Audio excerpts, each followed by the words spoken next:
Good evening, everybody. Welcome to Carving It Up Live. Twitter, YouTube, Carving It Up YouTube channel, great YouTube channel. As always, I'm Bryson Carver. It's great to be with you on this wonderful Thursday. You know, and I know what you might be thinking. Bryson, you picked the Lakers to beat the Nuggets in the Western Conference Finals. Why on earth are you celebrating? Because of the Lakers. What are we talking about? See, I was relegated throughout this postseason to being a guy like almost supporting the Lakers. Like, you know, I picked them to beat Memphis because I cannot stand Memphis whatsoever, right? I said whoever won the Lakers-Warriors Western Conference semifinals would go on to win the NBA championship, and I had to, just because of take integrity, I had to stick to that. Feels good to let that go now, doesn't it? Because the Los Angeles Lakers, ladies and gentlemen, get the brooms out. They got swept. Swept. Didn't win a game. Not even a gentleman's sweep. Swept. 4 games. And you know what's great about that? They knocked my Warriors out. Not going to take anything away from them. They got us this one time. But the beauty of it is, you know what the Lakers and the Warriors came away with this season? Other than a season that both teams kind of turned around the second half, you know what they came away with? Nothing. Not jack. This is beautiful. And you know what's great too? Both the Warriors and the Lakers won a grand total of 0 Western Conference Finals games. Now, that's not great for me as a Warriors fan, but then again, I would not know anything really about, you know, getting swept or losing in a gentleman's sweep. We don't do that in Golden State under Steve Kerr. Heck, under Steph Curry. You know, that's not our brand. We don't do that sweep, gentleman's sweep type of thing. We do it to other teams. That just doesn't, you know, it doesn't happen to us. But it's neither here nor there. But it's great, right? You know, the Lakers fans who, Laker fans. Man, they were talking after the second round like they just won the championship. And I get, you know, it feels that way when you beat a team that's the dynasty, that has the best player on the planet. It's got arguably the best coach and all that. Like, I understand your ego maybe gets the best of you. But I'm sitting back and say, you still got 8 more games left. You haven't gone to the mountaintop. I didn't think an organization and a franchise as respected and revered as the purple and gold, I didn't think the standard was Western Conference Finals runner-up. Maybe that's just me. But a team has 17 championships. I didn't think that'd be the case. But what do I know? We got a great show for you guys tonight. We will talk Lakers Nuggets game 4 in just a moment.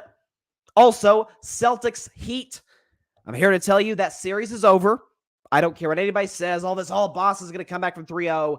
Heat are going to end this puppy tonight in Boston. Celtics aren't going to win a single home game in this series. Heat winning a gentleman's sweep. You heard it here first. Also, I'll get to Russell Wilson, who's talking at minicamp today, talking about he feels lean and mean and ready to go for the Denver Broncos. What should our expectations be of Russ and the Broncos this season, coming off of a as someone who picked the Broncos to win the Super Bowl, highly disappointing 2022 campaign? Among other topics, going to talk about LeBron, you know, maybe discussing retirement. I think there's a hidden message behind that. I don't think people are reading too much into it. I think we need to actually look deeper into what the root of that is. What else we got? I'm trying to check. We've got also, the NBA is considering instituting a new rule that I am all in favor for. Now, one team in particular might not like it all that much, but I think it's great. I think it would clean up an issue that's been going on in the NBA for about a decade. It's really resurfaced in the last couple of years, and it'll totally wipe it clean, wiped away from the NBA and basketball as a whole. I will talk about that toward the end of today's show. But first, you know I got to talk about the Lakers and the Nuggets, right? I'll get to the Lakers in just a moment because I kind of went on a little I don't know, diatribe to start the show. Let's start with Denver. Because for the very first time in their history, the Denver Nuggets will play in the NBA Finals. Congratulations to Nikola Jokic, to Jamal Murray, who I personally thought should have been Western Conference Finals MVP, to Coach Mike Malone, who I've always defended. People talking about, Mike Malone's overrated coach. No, he's not. No, listen, the last time he's had two healthy rosters, the last two healthy rosters he's had, he got to the Western Conference Finals 3 years ago, and he's in the NBA Finals today trying to win Denver's first championship. Congratulations, guys like Michael Porter Jr., KCP, Kentavious Caldwell-Pope, Aaron Gordon, bunch of other guys who really stepped up and contributed for this Denver team all season long, and certainly in this series. On Monday's show, I said I thought the Lakers would avoid the sweep in Game 4, and Denver would go ahead and close it out in Game 5, which would have been last night. Instead, the Nuggets get 10 days off before Game 1 of the Finals. They'll wait for Miami or Boston. Hint, hint, it's going to be Miami. And a lot of time to game plan. Let's talk about Denver. So there's a narrative going around the Nuggets that I don't like. And it's coming directly from a source within the Denver Nuggets, which happens to be the head coach, Mike Malone. Michael Malone, as he prefers to go by. And he was talking after the game like, man, we don't get our respect from the national media and Jokic. Nobody respects our best player and all this, all that. Nobody respects the Denver Nuggets. Okay, first of all, two things. For those that didn't quote-unquote respect Denver, which, by the way, people think I dislike the Nuggets. I had the Nuggets as a contender all season long and picked them to win their first two playoff series. Let's not sit up here and act like I just hate the Nuggets, okay? But the first thing is, Denver, whether we respected you or not, you got to earn that. What had Denver done in the Nikola Jokic era up to this point? They'd had some good playoff runs. I'm not going to sit here and act like they were just, playoff chokers or something like the 76ers. They'd had some success, but not as much as Golden State or the Lakers or the Celtics or the Bucks or even the Raptors. Heck, the Cavs in the Nikola Jokic era. The Suns even. Now they've reached like the Suns' peak, which is make a finals, like the bare minimum. But they finally had an amount of success to where we can say, hey, this Denver's team's for real. You got to earn that. Nobody respected Golden State until they won a championship. People always said, yeah, but with LeBron until he won a championship. Heck, people said, go back and look at the articles. People said, yeah, Michael Jordan, he's a great basketball player, probably the best player on the planet, but it's not a winning player. He had to prove those people wrong. You have to earn that. And the second thing that I hated Mike Malone saying that is nobody respects Nikola Jokic. How do you figure? Okay, because a guy who had never been to an NBA Finals until this year, until literally 3 days ago, a guy who this was his second conference finals of his career, had won back-to-back MVPs. The same NBA media you say disrespects the Nuggets and disrespects your best player, Nikola Jokic, that same NBA media, in my view, wrongly, voted him as the MVP 2 years in a row. The second year, which I thought was far more egregious, with you being the 6th seed and getting gentlemen swept in the first round. So we talk about respect. First of all, you got to earn respect. That respect is earned, not given. Think about any great player, any great team in NBA history, you got to prove doubters wrong, and you got to earn that respect. Why do you think we talk about these teams like for the longest time, the New England Patriots, right? The Patriots never had quite as much talent as the Steelers or the Chiefs or the Falcons that year in the Super Bowl potentially, or the Seahawks that one year in the Super Bowl. The Ravens weren't quite as talented, but when you build equity, when you win championship after championship, when you extend that dynasty as long as they did, for the Warriors, when they extend this dynasty as long as they did, or they have really, because the dynasty's still not over, yeah, you build respect, and people are going to be more apt to cover you more, to pick you more. Denver has a chance to move into that category. They win a championship this year. Certainly, you could argue they very well might be the favorites going into next season, considering they were the 1 seed this year. They've been on a very impressive playoff run to this point. But you got to earn that. That's not just given out. at least by smart members of the media and by fans even. So I don't like this whole, and I love Mike Malone. I've defended him for years on this show, but I don't like this. And look, hey, if it gets his team ready to play, if that's what floats his and the Nuggets boat, obviously it's working. So I'm not going to, if that's his method, if that's his motivational method, cool. Got nothing bad to say about that. But this notion, oh, nobody respects the Nuggets. First of all, you earned that. Second of all, actually, they kind of did more so than they should have because they voted your best player 2 straight MVPs, which, aside from Steve Nash, is only reserved for the pantheon of great players. Your Russells, your Wilts, your Kareems, your Magics, your Birds, who won 3 in a row, your Michael Jordans of the world, and Tim Duncan, and LeBron, and Steph, and Giannis. I'm talking for the peak champions. Nikola Jokic is going to try and to join that club as a champion. We'll see. Denver, to me, is better than Miami and Boston. I think they've proven that over their last 3 playoff series.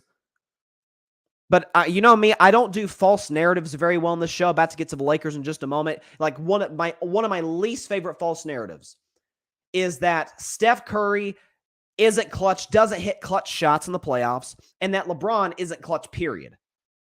Which both narratives, I could show you the numbers, could not be further from the truth. This is a false narrative that, oh, nobody respects the Nuggets. Baloney, they do. You were the freaking 6th seed. You had no chance to win the championship last year, in large part due to injuries, in fairness to you. And yet they voted your best player the most valuable player. Over Giannis, over Embiid. Come on now. Like, let's not. Congrats to the Nuggets. They deserve all the respect in the world now, but not before. So we got to stop with this whole notion of, oh, nobody respects the Nuggets. It's not true. It's straight up not true. But they will be a hard out in the NBA Finals. Be it Miami, which it is, or be it Boston. That's going to be a good NBA Finals. It may be ratings purgatory. Maybe that's too strong. It might be a ding to the ratings, because obviously people are going to be more apt to watch the Lakers, which sort of kind of goes back to the respect thing. Like, we talk about the Lakers a lot. That's in large part because they're the most iconic NBA brand. That's also because they have, in my view, the greatest basketball player in the history of the world. Like, you earn that. If Denver goes on to win this year's championship and in the future win more championships, we're going to respect them. We're going to give them the props that they deserve, or earn, rather. That's the great thing about sports. Nothing is earned. Nothing is given. Everything is earned. And congratulations to Denver Nuggets. And congrats to Denver Nuggets. They did something that it reminds me of a little bit. It reminds me of my Warriors just a bit. Last year's championship. Because they have a generationally talented player. Both teams do. Nikola Jokic, Steph Curry. Jokic is obviously the greatest passing big man we've ever seen, and it's not even a contest. This isn't even a contest either, the greatest second-round pick of all time. And, be it that I still don't think he should have won them, a 2-time MVP. And obviously, Steph, his resume speaks for itself. 2 generationally talented players that the organizations looked at and said, we are going to do everything in our power to surround them with the requisite talent to win championships, and we feel like we already have that in the building because we've had success with it before. Obviously, the Warriors with Steph, Clay, and Draymond, they've had a ton of success, as in championship success. Denver, not the case, but with Jamal Murray and Michael Porter Jr., they've been on some long runs. They had Aaron Gordon a couple of years ago at the deadline. They had KCP and Bruce Brown this past year in free agency. They're able to fill in some of these holes that they need. By the way, they had young players step up for him. Christian Brown, remember him playing at Kansas last year, winning the national championship. He comes to the Denver Nuggets through the draft. So very, very, very similar in that they had a core nobody really thought could make a whole lot of noise in the postseason long term, but they trusted in it. They stuck with it. There was obviously that really cool story Michael Malone told after, I think it was game 2 or 3, because Jamal Murray's 2 biggest games were 2 and 3. And remember, Jamal Murray missed the last 2 playoffs with an ACL tear. And he was in the team bus one time, and this is according to Michael Malone, the head coach. And Jamal's saying, man, I'm damaged goods. Y'all going to trade me? And Michael Malone said, no, you're our guy. They stuck with him, and they're in the NBA Finals today. So it's a really cool story. Congrats to the Denver Nuggets. They absolutely earned the right to be here. And listen, it might not be the greatest ratings draw, but this is going to be a good series. For the Lakers, and I'll talk more about the LeBron retirement rumors in just a moment. So everything I'm about to say is under the assumption that LeBron does not retire and does come back to the Lakers. As I said in my sort of celebratory monologue, if you will, the standard in Los Angeles is championships, not Western Conference Finals runner-ups. That goes without saying. But for this season, while yes, contrary to what Giannis might try and tell you, and I love Giannis, but I hated that press conference. Contrary to what Giannis might tell you, this was not a successful season because they didn't win the championship. However, there's a lot you could build off of from this. If you'd have told me, and I remember coming into this season, I said, I hate this Lakers roster, but I think LeBron is still going to play at a high enough level to get them in the playoffs as the 8th seed. But by the time February rolled around, I'm like, I don't feel so great about that prediction. They're sitting at 13th in the West. Only the Spurs and the Rockets were worse, and both are lottery teams. Not just lottery teams, trying to get Victor Wembanyama, and of course the Spurs ended up doing that.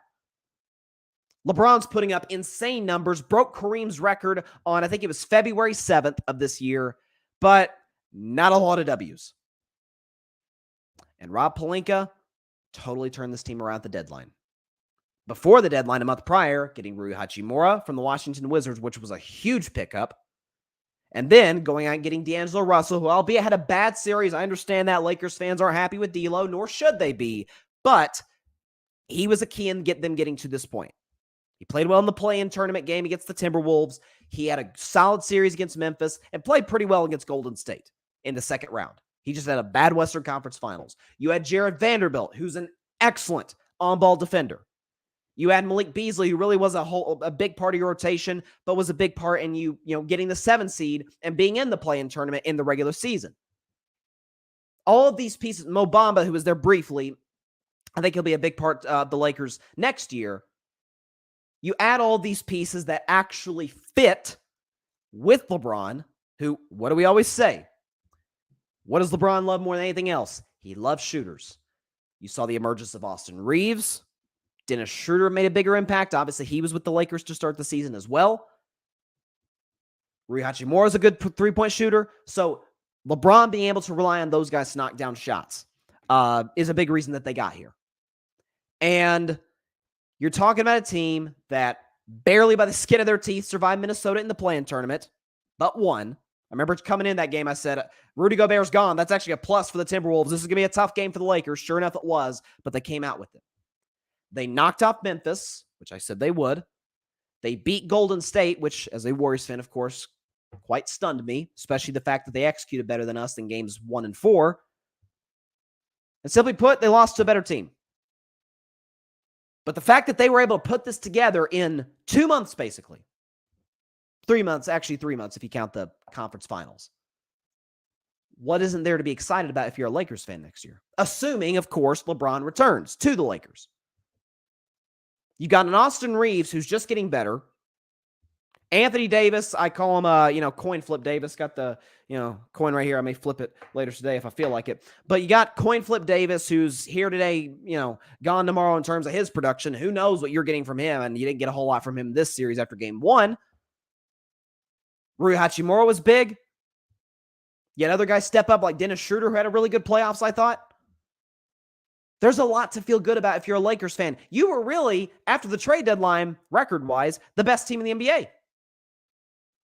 So that's why, and I talked about this on Monday, why the Lakers would consider a move for Kyrie Irving makes no sense to me. You're talking about a guy who's a locker room cancer, a guy who's a terrible defensive player, kind of has been relegated to just an on-ball guy offensively. Why would you do it? You got so much momentum coming from the end of the season going into next year. Run it back. Fill in holes. Don't bring the exact same group back or you're not going to get to where you want to be. Fill in some holes. But this is absolutely a championship contender next year. And I said at the deadline, if you remember, when the Lakers made all these moves, I said, I don't think they'll be contenders this year, which I changed my opinion on that a month later after I saw how the pieces fit so quickly. But I said, give them an offseason and they'll be title contenders next year. And I believe, assuming LeBron comes back, that will be the case. Now, I will still say, at least call the Blazers. If you're Rob Pelinka, at least call the Portland Trail Blazers and offer up Anthony Davis for Damian Lillard. That way, you have a reliable second scorer in Damian Lillard. You say, Bryson, what's Dame going to do on defense? He's not near the defensive player AD is. Of course he's not. But that's why you have Mo Bamba. You can maybe keep Tristan Thompson around as a backup center, or you could bring in another backup center. You could maybe a reunion with Andre Drummond or JaVale McGee. Very simple little, like vet minimum guys. That would work for LA. That's what I would do. That's kind of the first thing. First thing is retain LeBron. That's the most important thing. You lose him, you're not making the playoffs next year. But you keep him, you trade AD for Dame, and this team's better next year. This team is a top 2, top 3 team in the Western Conference and is as big of a threat as anybody to win the West. But don't shake the desperate teams go after Kyrie Irving. Why on earth would the Lakers be desperate? Why? If they had kept the same roster they did on opening night, yeah, they'd be desperate. And I'd be like, I guess you kind of have to go get Kyrie at this point. But they don't. All the turmoil, all the chaos, all the moving pieces, and you were within 4 wins of the NBA Finals, you have momentum going into next year.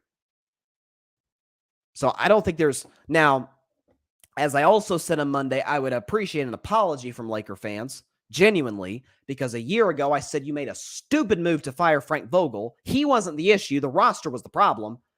And now everybody's complaining about Darvin Ham, rightfully so. Well, you had the coach in the building and you let him go.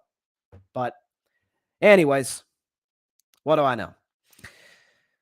But yeah, I don't think there's any reason to be pessimistic if you're a Laker fan, from what I've seen at least. So yeah, they should feel great coming into next season. And should run it back with a few different pieces.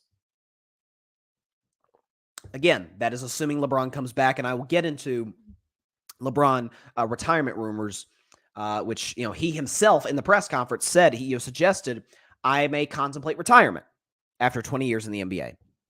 So I'll get into that in the third segment today. But I want to move on to Game 4 between the Boston Celtics and the Miami Heat. Game 5's tonight. Tips off in about 2 hours or so.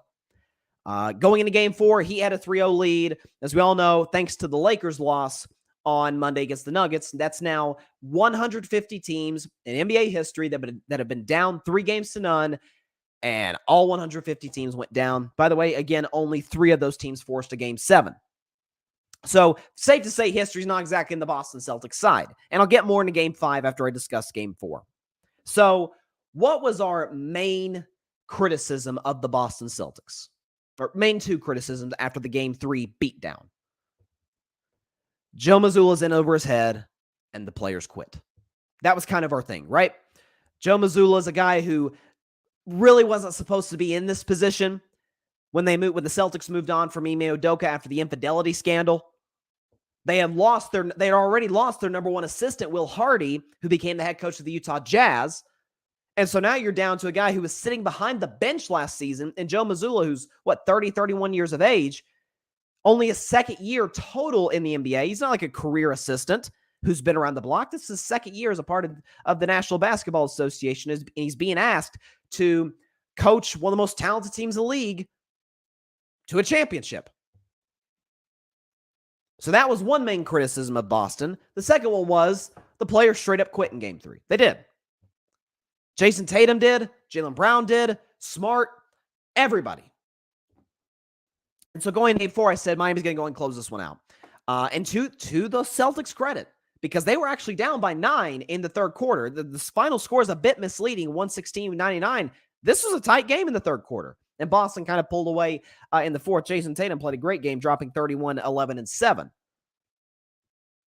But this series is still over. Like, let's not get it twisted. Somebody's eventually, one day, somebody's going to come back from 3-0 down. It's a lot harder in basketball than hockey and certainly baseball.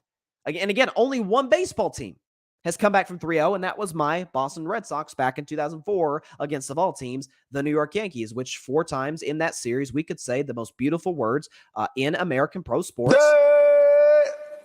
Yankees lose. But that's not usually how it works.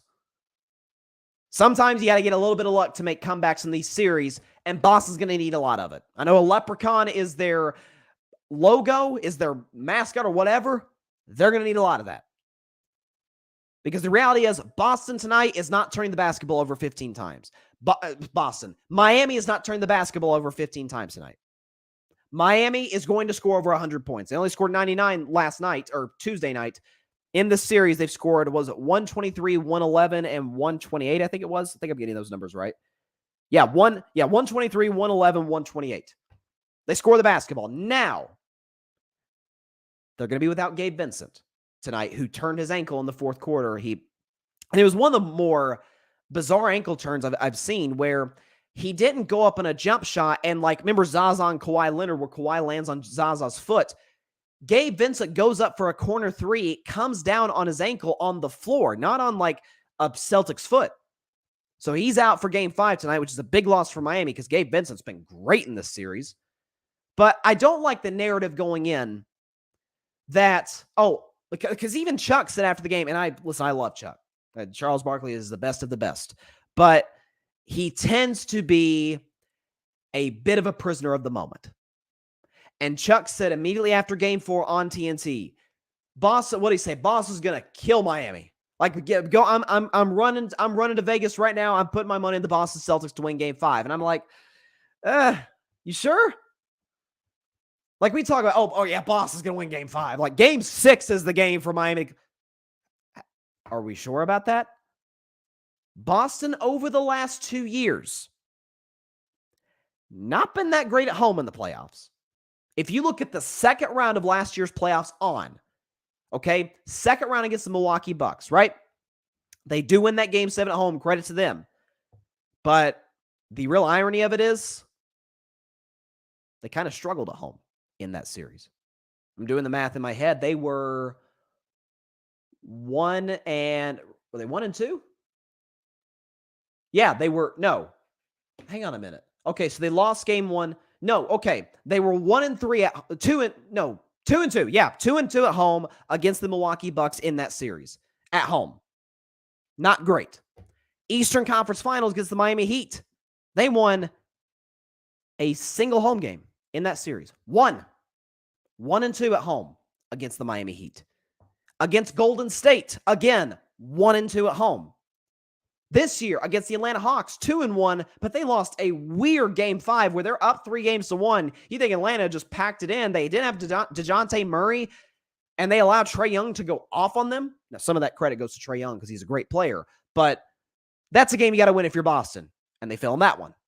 Last series against the Philadelphia 76ers, they again struggled to win games at home. They lost game 1, and they lost game 5, so they finished 2-2 in that series. At home. And in this series, they're 0-2.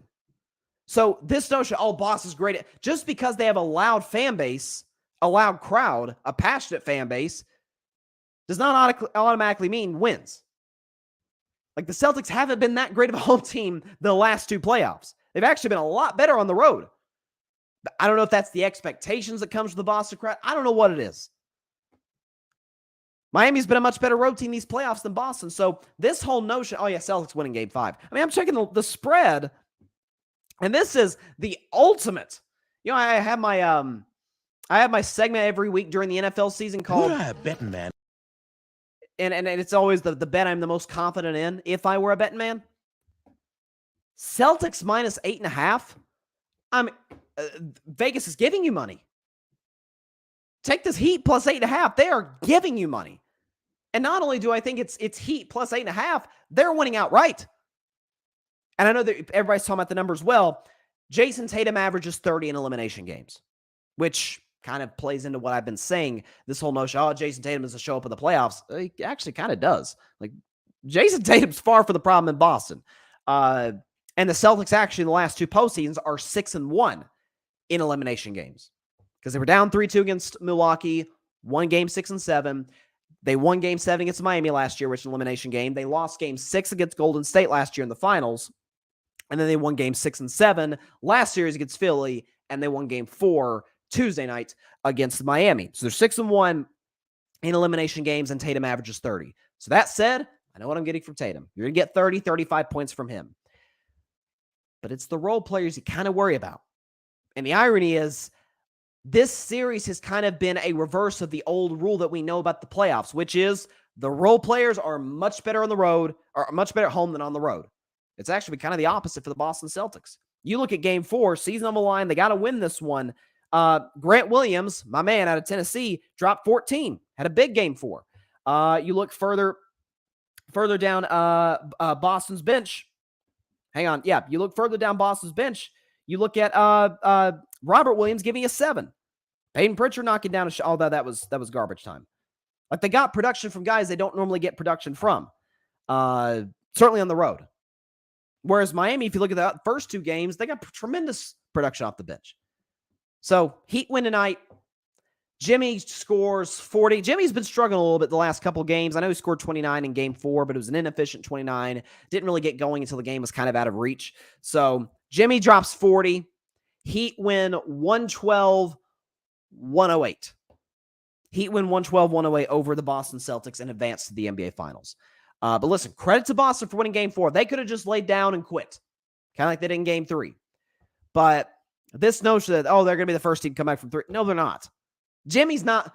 Of all the players to blow a 3-0 lead, we think Jimmy Butler's going to be the first. We think Eric Spoelstra is going to be the first coach to blow a 3-0 lead in the NBA playoffs in history. We really think that. That's not a shot at Boston. That's relying on history and relying on a team that's yet to really disappoint us all postseason long. So Heat wrap it up tonight. They get the W. And I just don't, as somebody who apologized to the Miami Heat fan base and the Miami Heat organization on Monday, because I believed in them all season long, I said in late February when people, I remember how much feedback I got over it. People thought I was nuts to have the Heat as serious contenders. I said, I don't care what anybody says. They got Jimmy Butler and they got Eric Spoelstra and a good group of role players. They're going to go on a run. And I abandoned them at the last second, and I picked the Boston Celtics to win in 7 games, and I felt terrible over it. And I apologized on Monday. But people see, we talk about, sort of going back to the Denver Nuggets, Michael Malone. Michael Malone's talking about, oh, nobody respects us. Nobody respects Miami. You talking about nobody respects Denver. Yeah, you had the 2-time MVP. Evidently, the NBA media respects you at least a little bit. Okay? It's Miami nobody respects. They're up 3-1 and they're 8.5-point dogs? Are you kidding me? In a building they've won twice? Come on. Now that, my friends, is disrespect. So I think Tatum will keep up the great elimination game play. He'll give you his 35 points. And I think Brown will play decent. He struggled with that hand. He hasn't had a great series. But I think Smart, who's been horrible from 3 in this series, I think that continues. I don't think you get quite the same production from guys like Robert Williams because of Bam Adebayo. Cody Zeller actually gave the Heat decent minutes. So, yeah, there you go. John, you are nuts. LOL. Well, listen, I get that a lot. John. I appreciate that. But what am I nuts about picking the Heat to win tonight? Like, I don't get it. I'm missing something. The Heat haven't trailed once in the postseason as far as series are concerned. They never trailed against Milwaukee. They never trailed against the Knicks. They were up freaking 3-0 against the Celtics. And our response is, yeah, Boston can come back. Come on now. And not just Eric Spoelstra is going to be the first coach to come back from 3-0 or to blow a 3-0 lead. We think Joe Mazzulla is going to be the first coach to come back from a 3-0 lead. If the roles are reversed, I'd say, I don't give a great chance, but maybe. And Eric Spoelstra kind of knows which buttons to push. And something else too, notice. And you can tell a lot about players' body language after losses than you can wins. Remember Jimmy Butler back in the second round against New York? Knicks win at the Garden. Everybody's going crazy. It's 1-1. Jimmy didn't play that game because of an ankle injury, and Jimmy's grinning real big after the game. It's like, okay, why is Jimmy smiling after a loss? Well, then Miami ended up winning 3 of the next 4 games. Jimmy was cutting up with guys on the bench. He was real loose in the post-game presser. Jimmy's not worried. Jimmy's not worried. Jimmy even said in the press conference, which I don't know if I agree with this, but Jimmy said that we think the momentum will turn our way now that we lost, to sort of be like, hey, teams aren't just going to lie down in the Eastern Conference Finals. We'll see. John, don't think Boston will win the series, but I think they win tonight. Okay, that's fair. I just think 8.5 is nutso. Yeah, that's 8.5 is crazy. I mean, that's a lot for a game 5 when the series is 2-2. Unless the other team just has a ton of injuries. Yeah, I don't know if I've ever seen that. I'd like to know how many times it's happened in NBA history where a team's up 3-1 and they're darn near 10-point underdogs. I don't know. Maybe I'm missing something that everybody else is. Maybe it's just me. I don't know. Yeah, John agrees. He said, "No, that spread's crazy." It is. It's if it were 5, okay, I can respect 5. I don't know if I necessarily take Heat +5 or +5.5 or whatever. But Miami wins outright tonight.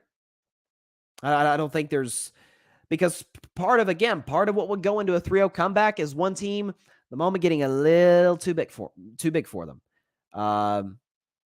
So we'll see. Hang on. Trying to pull this up.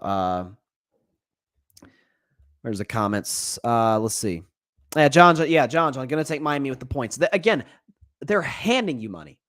They are literally, listen, I don't gamble, I don't bet. I just don't do it, but that's why I do the segment. We're a betting man. If I were a betting man, take Miami +8.5. Vegas is giving you money. There's certain times they feel extra generous. Take that. Whether you use whatever you bet, MGM or FanDuel, or whatever you use that one. Okay, so this has really been the big story this week, more so than either the Western Conference Finals or the Eastern Conference Finals, and even more so than the newest development of the Ja Morant situation, which I may talk about on tomorrow's show. But the face of the NBA still, I think the co-face of the NBA, I think LeBron and Steph are the faces of the league at this current moment in time. One of them I tripped on my words a little bit. One of them very well may retire. That being LeBron James. So he had a press conference, of course, after Game 4. By the way, can we just talk about this for just a moment? In year 20, a 38-year-old basketball player played all but 4 freaking seconds and dropped 40, 10, and 9. I don't know. That sounds pretty impressive to me. But LeBron was talking after the game, doing his press conference, and he was, asked about the series, asked about what the future holds for him and whatnot. And LeBron said, quote, "I don't know. I've got a lot to think about, to be honest. I've got a lot to think about. Just for me, personally, going forward with the game of basketball, I've got a lot to think about." And he hinted at the potential of retirement.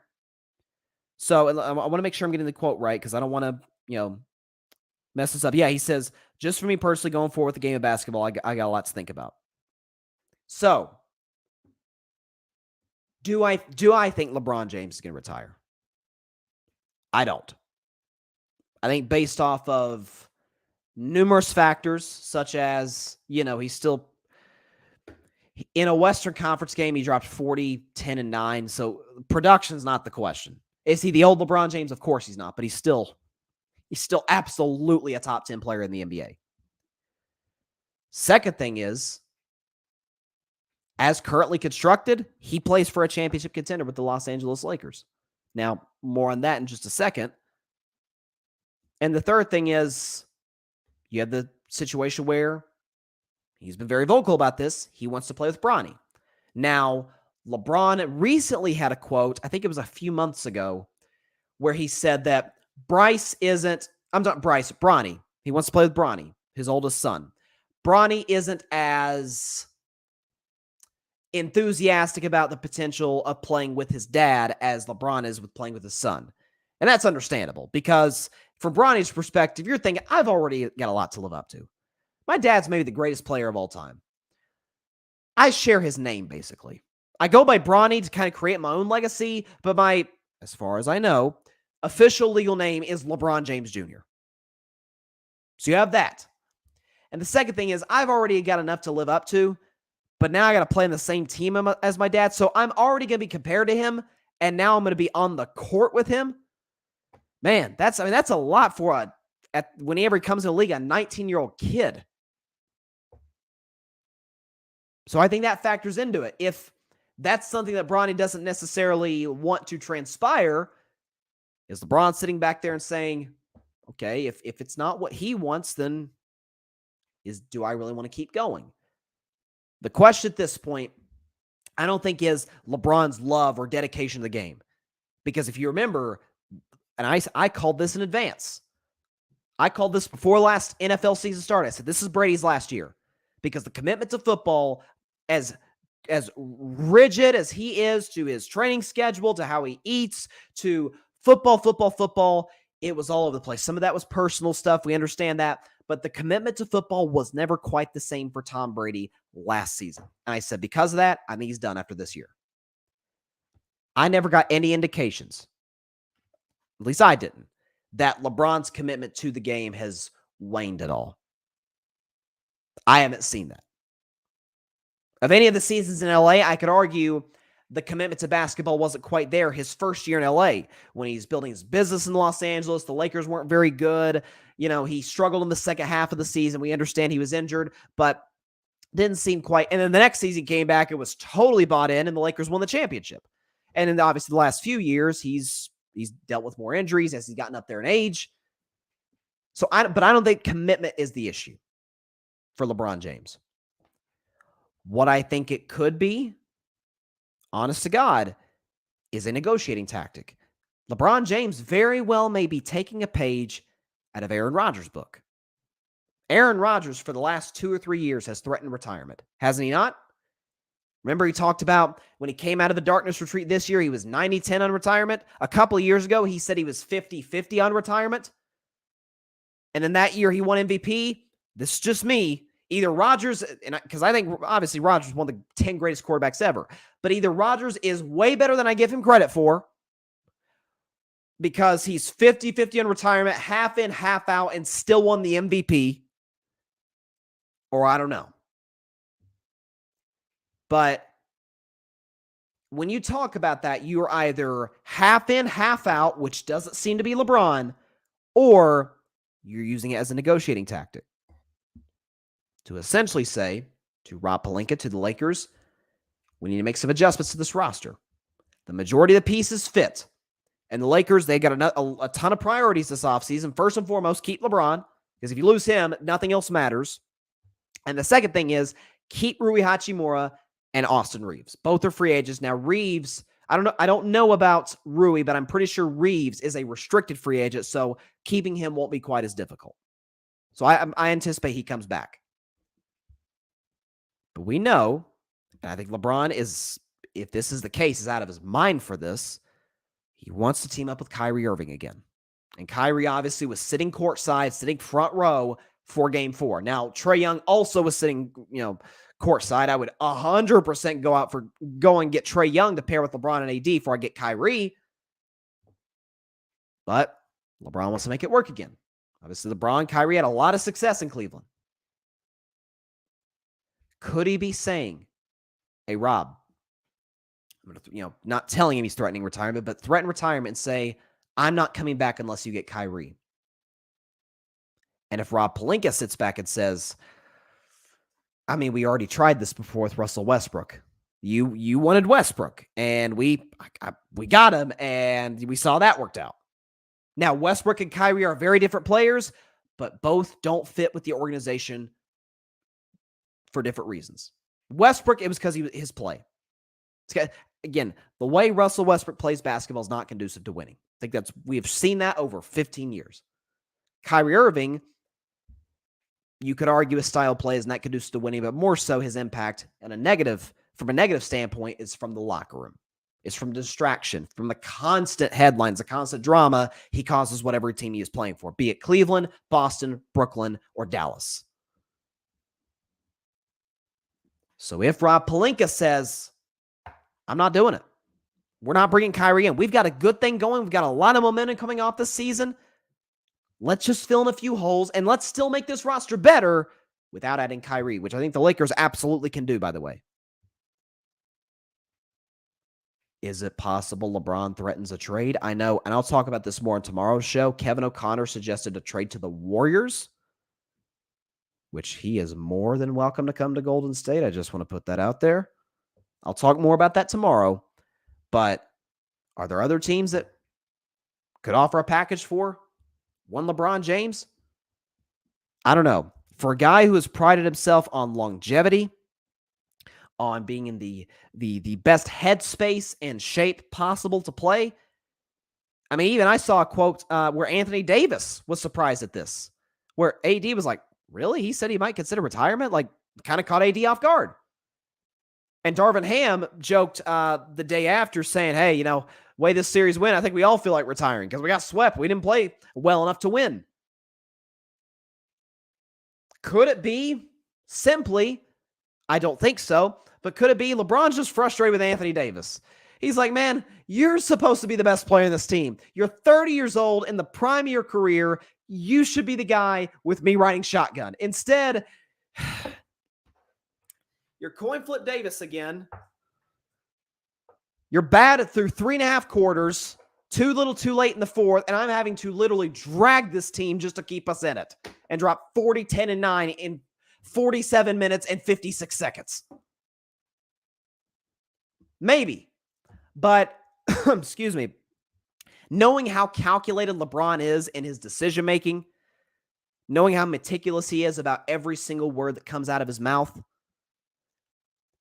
I don't think that would be I don't think LeBron would say something as impulsive, not that the word is impulsive, but saying it right at the back kind of is, as retirement and not have something behind it. Again, I don't know LeBron James. I don't know if he's serious about this, like actually retiring. I think first and foremost, it's a negotiating tactic. That's what I see, at least. Got some comments here. Let's see, John, plus Bronny going to play more than 1 year in college. You think so? I actually think it'd be good for him. I think it's good for a lot of NBA prospects to play a couple years in college, although it is obviously a risk with the prospect of injury. But I saw a 2024 mock draft that had Bronny as like a top 10 pick, like as a lottery pick. So I could be wrong. I don't think he'll play a more than a year in college, but I think it'd be good for him because I think it's good for everybody. That isn't a just generational talent, like a Victor Wembanyama. Like if Victor Wembanyama played college basketball, I'd be like, dude, play a year, go to the NBA. Like you will get your best development from NBA coaches. With some of the other guys, it's like, okay, you're talented, but you need some good coaching for some of the best in the NBA. I'm sorry, the best in college basketball to help you develop. John saying Kyrie is coming. Kyrie is taking less. And he says Kyrie's a free agent. Trae, you would have to trade for. Again, I understand that. And I'm not necessarily saying they should go get Trae Young. To me, I'm trading AD for Lillard. Because Lillard works on LeBron's timeline. He's an established superstar in this league. Dame has been all but begging Portland to put a championship roster around him, which I don't think they're really capable of doing. So I think that works better. And plus, in terms of how they play, I think Dame and LeBron makes all the sense in the world from a fit standpoint. But if you ask me between the two, even if Kyrie took a pay cut, John, I'd still roll with Trae. Trae's more available physically. Both are bad defensively, but Trae is a slightly better three-point shooter. He plays bigger in the playoffs. Listen, we criticize him for his maybe his lack of maturity, but he's not a distraction to the locker room. That's never been Trae. That's always been Kyrie, certainly in the last 6 or 7 years. John, Dame getting traded for Brown. That'd be interesting. That would work because You team up with Dame and Tatum. I think Portland would ask for more than just Brown, because as great of a player as Brown is, he's not quite to the level of Dame. But Brown worked, though, because he's a star player, all-star caliber guy who, again, we talk about timelines. What works with what you're trying to do as an organization? Portland's in a rebuild. They got a lot of young players. And so sort of have that new face of their franchise who, by the time he is in his absolute apex prime, around 29, 30, 31 years old, maybe some of those young guys will develop to be real key contributors. So, and I'm not saying I think you could build a championship contender around Jaylen Brown, because I don't think that's the case, but it would make sense for Portland and for Boston to make all the sense in the world. Because now you have you got two superstars. The question is what you would put around them. And John says AD for DeRozan. That's interesting. Well, DeRozan wanted to come to LA in 2021. That's interesting, because I loved DeMar. Give me time to think about that one, John. I gotta. That's interesting. That's because that's one of those trades that feels like you just do it straight up, like Brown for DeRozan with maybe a few bench players, that like bench warmers here and there, maybe like a second round draft pick, like mostly irrelevant pieces. That's an interesting one. I need to think about that one. I'll get back to you though, John. Okay. Last NBA topic of the day, and then I'll move to our one NFL topic for today's show. Just want to go and pull this up here. So, obviously, any league is looking to improve in terms of rules, in terms of trying to make the game, be it safer, be it just however they can make the game a better product, they will do so. And we have a new proposed rule in the NBA that I'm actually kind of shocked it took this long to come to the table, basically, but it'd be great for the NBA, especially because of a certain problem that's been arising in the last 3-4 years or so. So according to Shams Charania, the NBA's competition committee is discussing potential of in-game penalty for flops that would result in technical foul free throws. Trial is possible at Summer League in July. Love it. Because if you remember, one issue that a lot of people brought to the table with the NBA was the take fouls. You know, it'd be a 3-on-1 fast break and somebody would come out real quick and foul the guy with the ball, which as far as I'm concerned, it's, you know, basically now they treat it as the equivalent of a clear path foul. If it's a take foul, because you're not making a play on the ball. It's not a basketball play. So they penalize players for that, and I think it's great, because that part of what makes basketball so great is the fast break, is the highlight dunks, or, you know, pushing out in transition, kicking it out to a Klay Thompson for a wide open three. Like that's what makes the game exciting. Nobody wants to see a take foul, which gets a guy in foul trouble, which puts somebody at the free throw line. That's not as exciting. So I'm glad the NBA did that and made that adjustment last year. This one I think would be just as impactful, because listen, flopping was a big issue about 10 years ago. Like everybody flopped. LeBron flopped, Chris Paul flopped, everybody flopped. Now it's starting to sort of arise again. I just talked about this guy just a few minutes ago, Trae Young. He can be a flopper from time to time. LeBron can flop here or there. So can Joel Embiid. Definitely so can Nikola Jokic. I hate to poo-poo on Jokic because this is, you know, he just made the finals, but he flops. Trying to think of Harden definitely flopped. Harden's flopped his whole career. Like, penalizing guys. Schroeder is the king.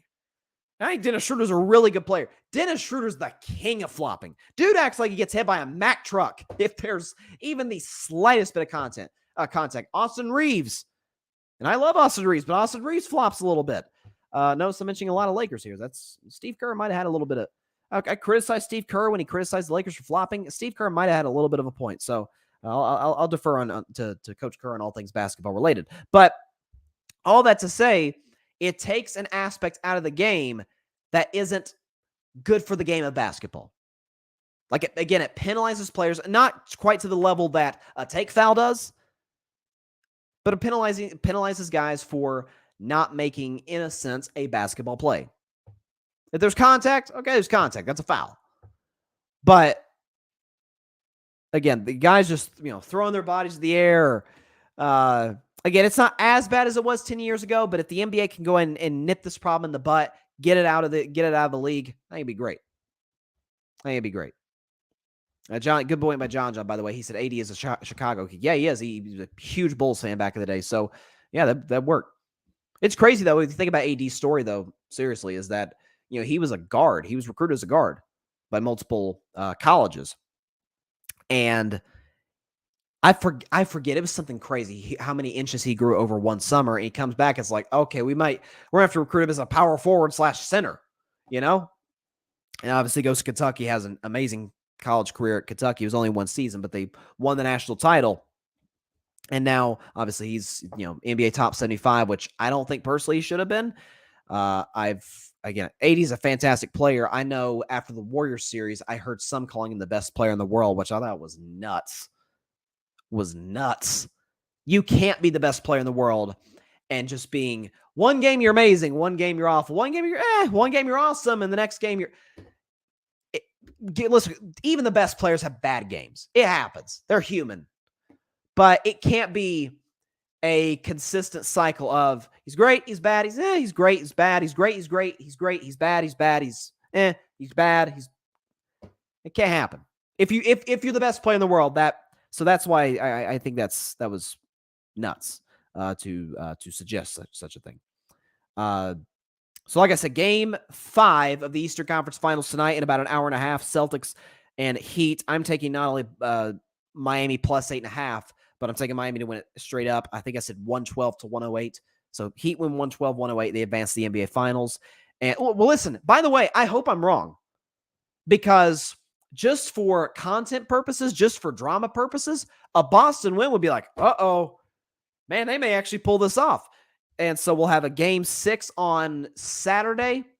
And so I'll have at minimum a game 6 to talk about on Monday's show, along with a potential game 7 if the Celtics somehow win that. But I think Miami wraps it up tonight. I hope I'm wrong, but I hope Miami wraps it up. Or I think Miami wraps it up tonight. Last topic is an NFL topic, and it involves the Denver Broncos, the Let's Ride Broncos, as I called them last season, and a Denver team that I picked to win it all, to win the Super Bowl in 2022 in the preseason. I was clearly dead friggin' wrong on that one. It's the worst. I own it. It's the worst prediction I've ever made in the history of my show. It's by far. I've been doing this show 3.5 years. The worst prediction I've ever made. I was picking the Broncos to win the Super Bowl. Even better, I picked the Rams to be the runner-ups, and the Rams were awful last year. So, but I'm not totally incompetent when predicting Super Bowls. In 2020, in the preseason, on this very show, I said Tampa would meet Kansas City in the Super Bowl, and Tampa Bay would win, and that is exactly what happened. So, I'll bounce back this year. I don't have a pick quite yet. It is May, but it'll be a good one. That's what I do know. So, Denver Broncos looking to bounce back in 2023. They obviously hired the best coach on the market, Sean Payton, who came out of a one-year sort of hiatus after leaving the New Orleans Saints. And Russ is, again, coming off of by far his worst season of his career. He was arguably a bottom 5 quarterback in the league, at least quarterbacks that had a significant amount of starts. But Russ was talking to the media because, what is it? Is it OTAs are going on right now? And Russ was talking about how he's really put a lot of time, a lot of energy into his body, into losing weight. And he said, quote, "I feel great. I feel lean and mean, ready to go, and focused." And he said, when he was asked how much weight he's lost, Wilson responded, quote, "I'm not worried about that. I'm not counting. All I know is I'm ready to play again." Okay, so first of all, Russell is lying. Every athlete knows their weight. Like, every athlete is counting. Like, you have trainers, you have chefs, personal chefs. Like, athletes know what their weight is. So which, listen, Russell's perfectly entitled to not disclose that. But here's the thing. I saw a lot of people sort of looking at this saying like, Russ bounce back season coming. And I think Russ will absolutely be better this year with Sean Payton. Sean Payton's been successful with just about every quarterback he's worked with. I always point to, I was as impressed with his coaching in 2021 as I was any of his years with Drew Brees. Because in 2021, he had 4 different starting quarterbacks that year, and the Saints had a winning record and almost made the playoffs. Like, had San Francisco lost and they were down big, I remember that game to the Rams in week 18. Had the Niners lost that game, the 9-8 Saints, who started 4 quarterbacks that year, would have been in the playoffs. And you saw the Saints this year with similar quarterback play, and they went nowhere. So Sean Payton's one of those guys you could call him like an Andy Reid, like a Sean McVay, anybody, a quarterback whisperer, a Kyle Shanahan even. But you look at Russell Wilson coming into the season. Look at this Denver Broncos team, which made some big moves in this offseason, addressing the offensive line. They had a solid NFL draft considering the lack of picks that they have, considering they didn't have a first-round pick. So right now, as we sit here today, I see the Broncos as about a 9 to 10 win team. I think they'll make the playoffs. I don't think they'll be a serious title contender. I still think Kansas City is absolutely the class of the division, but I think the Raiders are going to be awful. I think the Raiders are going to be in the running for the number one pick. Listen, they just traded Darren Waller. Jimmy Garoppolo is their quarterback, and knock on wood for him, but God knows how long he's going to last. Josh Jacobs is a tremendous running back, but the offensive line isn't good. The defense, I liked their first round pick, but defense is still a major question for them. And Josh McDaniels, as Devontae Adams told us last week, is not one to be trusted as a head coach in this league. So I think the Raiders are going to be awful this year. I think they're going to have a top 5 pick in the 2024 draft. They might be in the running for Caleb Williams. Who knows? But the Chargers, everybody's high on the Chargers every year. And to be clear, I love Justin Herbert. During that 2020 draft, and I mean, that was during COVID, there was no sports to talk about. I still don't know how we got through that talking sports, how this show and any show got through that talking about sports. Because there was no sports. We had The Last Dance in the draft, and that was it. But I was a huge Justin Herbert fan in that draft. I liked him more than Burrow and Tua, and clearly Burrow's been the best quarterback in that draft, but Herbert's been pretty darn good as well. But they were able to keep Austin Eckler, although he'll be a free agent next year, but we're talking about this year. This is a Chargers team that is highly limited at two of the most important positions of a football team. Head coach, offensive coordinator. Okay, their head coach, Brandon Staley, is kind of known for making clueless decisions when the moment calls for him to make big decisions. And Kellen Moore is a guy who, obviously the former offensive coordinator of the Dallas Cowboys, who had to be one of the least creative offensive coordinators that there was in the sport. Just check the tape.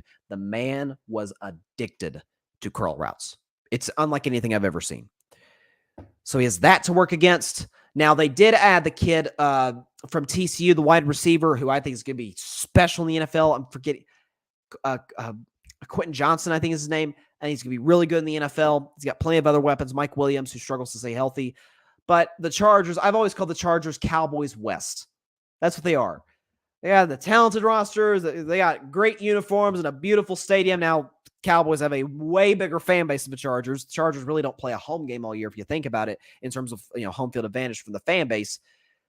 Chargers, again, 10, maybe 11 win team, but they'll be out in round 1 or round 2. Like, they're not a serious title threat. So Denver's got their work cut out for them in the division. But let me just, why I'm here. I should have probably gotten the schedule on here before the show, but let me check Denver's schedule because it's obviously going to be a last place schedule because they were horrible last year. Let's check the Broncos schedule. So they open with the Raiders, and they're actually, dang, Vegas already has the odds for all the games this year. How about that? I won't give you the odds for every game. But they start with the Raiders. I think that's a W. Commanders, I think Commanders are going to be in the running for Caleb Williams. That's a W. They go to Miami. I think they lose that game. Go to Chicago. I'll give the Bears a win there. So the Broncos 2-2. They play the Jets. That's in October. That's a tough one. I'll give the Broncos a win there. They'll beat the Jets 3-2. Sorry, John. They'll go to Kansas City. Chiefs own the Broncos, okay? Broncos haven't won since week 2 of 2015 against the Kansas City Chiefs. Don't expect that to change this season. So Chiefs beat the Broncos on a Thursday night. Broncos beat the Packers at home. They lose to Kansas City at home. They lose to Buffalo on the road. They beat Minnesota at home. They lose to Cleveland at home. They beat the Texans, beat the Chargers, lose to the Lions, beat the Patriots, beat the Chargers, beat the Raiders. So how many losses is that? So I got 1, 2, 3, 4, 5. That's the Chiefs game. 6, 7. Okay, 10-7. So I got them at 10-7. I think it's perfectly reasonable to expect. Again, it's a last place schedule, a lot of winnable games on there. But yeah, I got Denver at 10-7. I think Russ, I don't think it goes back to being Seattle Russ, but let's give him 26 touchdowns and 11 picks. So it's a little over a 2-to-1 touchdown interception ratio, which is not great, but Sean Payton can work wonders around just about any quarterback. So Russ bounce back, Broncos bounce back. They make the playoffs. They're 10-7. And, who knows who they play. Again, I don't do my NFL predictions as far as standings and whatnot. I don't do that until early September. So we still got a ways to go. It's still just OTAs. Like, let's enjoy the NBA playoffs, and then we'll move on to the NFL season. How about we do that? All right, that is all the time we have for today's show. Appreciate everybody stopping by, as always. Be sure to catch Carving It Up Live tomorrow at 6 p.m. Eastern, 3 p.m. Pacific time on Twitter, as well as the Carving It Up YouTube channel and the Grid Network's YouTube channel. And be sure to like, share, comment, and take 2 seconds out of your day. Hit that big red subscribe button right there.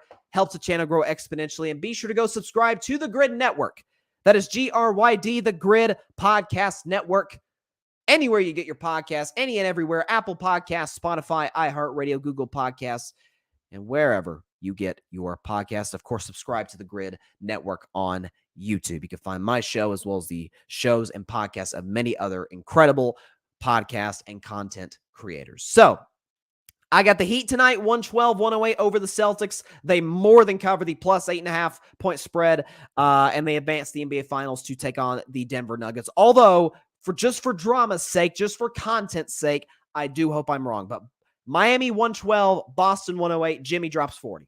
You heard it here first on Carving It Up Live. So, have a great evening, everybody. Please continue to stay safe out there. Please be sure to take care of your physical as well as your mental health. And please be sure to call your local state representatives and senators to demand change for the horrible problem that is called gun violence in America. Yesterday just so happened to be the 1-year anniversary of the Uvalde shooting, which I remember talking about on my show a year ago.